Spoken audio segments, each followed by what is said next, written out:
କଥା ସରକାର ମାନେ ଶାସନ ତରଫରୁ ମଧ୍ୟ ଦାୟିତ୍ୱରେ ଅଛି। ସେ ଦାୟିତ୍ୱ ବ୍ୟତିକ୍ରମ ଆମେ ପରିଲକ୍ଷିତ ହେଉଛି, ଯେଉଁଟା ଆମେ ବିଭିନ୍ନ ଫାଇଣ୍ଡିଂ କଲୁ।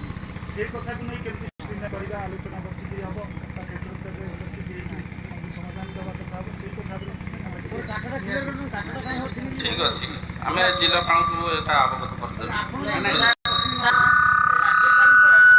କଥା ଜଣେଇବି, ଧାନ ମଣ୍ଡି ବର୍ତ୍ତମାନ ଯେଉଁ ଚାଲିଛି 19 ଦିନ ପରେ 90 ଦିନ ଆମର ମଣ୍ଡି ଚାଲିବା କଥା। 19 ଦିନ ପରେ ଆପଣ ମଣ୍ଡି ଚଲେଇଲେ, ବ୍ୟବସ୍ଥା ଲେଖିଛନ୍ତି 90 ଦିନ, 19 ଦିନ ପରେ ଚଲେଇଲେ ସେସବୁ ଆମର ଟୋକନ ବଳି ପଡୁଛି। ପୁଣି ହବ କ'ଣ ନା ଆମେ ନେଇପାରିବୁ, ଆମେ କ'ଣ କରିବୁ? ଉପରଟା କେତେ ବାଟ, ସେ ବାଟଟା ଆମକୁ ଶୀଘ୍ର ଲେଖାନ୍ତୁ। ଇଏ ହେଲା କଥା।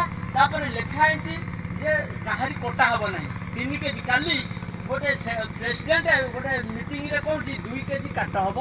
ସେ ମାନେ ଆମେ ଭଏସ୍ ରେକର୍ଡିଂ ରଖିଛୁ, ଯଦି କହିବେ ଆପଣଙ୍କୁ ବି ଜଣେଇବେ। କହିଲେ 2 କେଜି, କାଲି 3 କେଜି ଜବରଦସ୍ତ। 3 ଦିନ ଚାଷୀ ନାଇଁ, ଚାଷୀ କହନ୍ତି ଲେଖା ହେଇଛି ଚାଷୀ 9ଟା ବେଳେ ଆସିବ, 5ଟା ବେଳେ ତା ଘରକୁ ଯିବ। 4 ଦିନ କୁହୁଡ଼ି କାକରରେ ଶୋଇବା ପରେ ସେ ବାଧ୍ୟ ହେଲା, ତାକୁ କାଲି କହିଲେ 4 କେଜି 5 କେଜି କାଟ ଯଦି ନ ଦେବୁ ତ ଧାନ ଉଠିବନି। କାଲି ଗଜରାଜପୁର ଗଜରାଜପୁରରେ 3 କେଜି 7 କେଜି ବି ଗୋଟେ ଚାଷୀ କଟା ହେଇଛି। ଏ କଥା ଉପରେ ଆମେ ଏଆଇସିସିଙ୍କ ନଜରକୁ ନେବା ପରେ ଏତେବେଳେ କାହିଁକି ବିହିତ କାର୍ଯ୍ୟାନୁଷ୍ଠାନ କାହିଁକି ସେକ୍ରେଟାରୀ ପଦକ୍ଷେପ ନେଉନାହାନ୍ତି? ପଦକ୍ଷେପ କାହିଁ ନେଉନାହାନ୍ତି? କହୁଛ ହଉ ଆମେ ତାକୁ କହିଛୁ, ତମେ କହିବା ପାଇଁ କହିଛ, କାମ କର କାମ। ଗଜରାଜପୁର ସେକ୍ରେଟାରୀ ଆଜି ଡିସମିସ୍ କରନ୍ତୁ।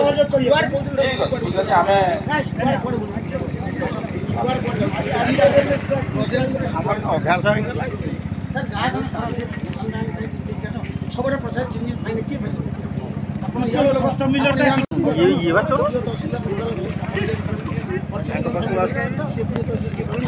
परसेंटेज जहाँ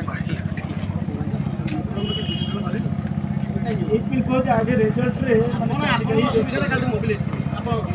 କିନ୍ତୁ ବୁଲିବେ, ଦେଖିବେ, ଠିଆ ହେଇ ଦେଖିବେ। ଆପଣଙ୍କର ଯାହା ଲେଖା ଅଛି ଉଡ଼େଇଦେଲେ କଥା